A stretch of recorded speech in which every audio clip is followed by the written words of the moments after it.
ஆடியில எல்லா நகைகளுக்கும் சேதாரத்துல 1% கம்மி. அது மட்டும் இல்ல, உங்க பழைய நகைக்கு கிராமுக்கு 150 ரூபாய் கூடுதலாவும் தரும். ரெண்டையும் சேர்த்தா 2% மேல நகை விலையில சேவ் பண்ணுவீங்க.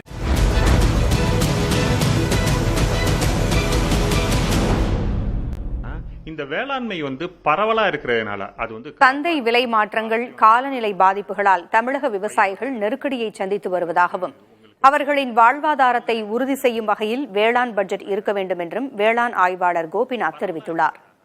காலநிலை மாற்றம் போன்ற இந்த வேளாண்மை பரவலா இருக்கிறதுனால அது கிராப்பா இருக்கட்டும், கிராப்லேயே பல்வேறுபட்ட பயிர் வகைகளா இருக்கட்டும், இல்லை உங்களுக்கு இப்போ கால்நடை துறையா இருக்கட்டும், இல்லை மீன்வளத்துறையா இருக்கட்டும், இது பரவலா இருக்கிறதால காலநிலை மாற்றம் போன்ற சில மாற்றங்களினால் நம்மளுக்கு பெருமளவுல பாதிப்படையுது. இதுல இன்னொரு விஷயத்தை புரிஞ்சுக்கணும். தமிழக வேளாண்மையில் இருக்கின்றவர்களில் பெரும்பாலானவர்கள் 90% மேல சிறு குறு விவசாயிகள்.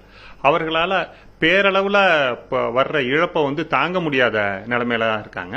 அதே வேளைகளில் இந்த விவசாயிகள் வேளாண்மை இல்லாம ஏனைய துறைகள்லையும் அவங்களோட வருமானத்திற்காக செல்றாங்க. அவங்க இப்போ கூலி ஆட்களை போவாங்க, இல்ல வேற சின்ன சின்ன பிசினஸ் வச்சிருப்பாங்க. இந்த மாதிரியும் இருக்கு.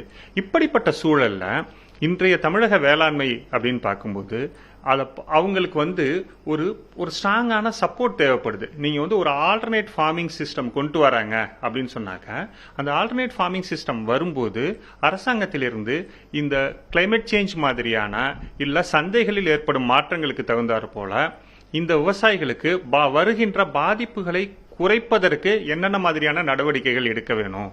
அது திட்டங்கள் மட்டும் கிடையாது. அந்த திட்டங்கள் மீது அரசாங்கம் கொண்டு வருகின்ற அந்த திட்டங்களுக்கான செலவுகள் முக்கியமாப்படுது. ஒவ்வொரு திட்டங்களுமே ஒரு குறிப்பிட்ட விவசாயிகளை நன்மை தரக்கூடியதா அந்த திட்டங்கள் முதல் வருடத்திலிருந்து செயல்படுறத உறுதி செய்ய வேண்டியதா இருக்கு. ஆடி 18 வாங்கும் தங்கம் மகாலட்சுமியின் அருளை வீட்டிற்கு வரவேற்கும் மங்களத்தின் அடையாளம். இந்நாளை லலிதா ஜுவல்லரியின் பொன்னான ஆடி ஆஃபரோடு கொண்டாடுங்கள்.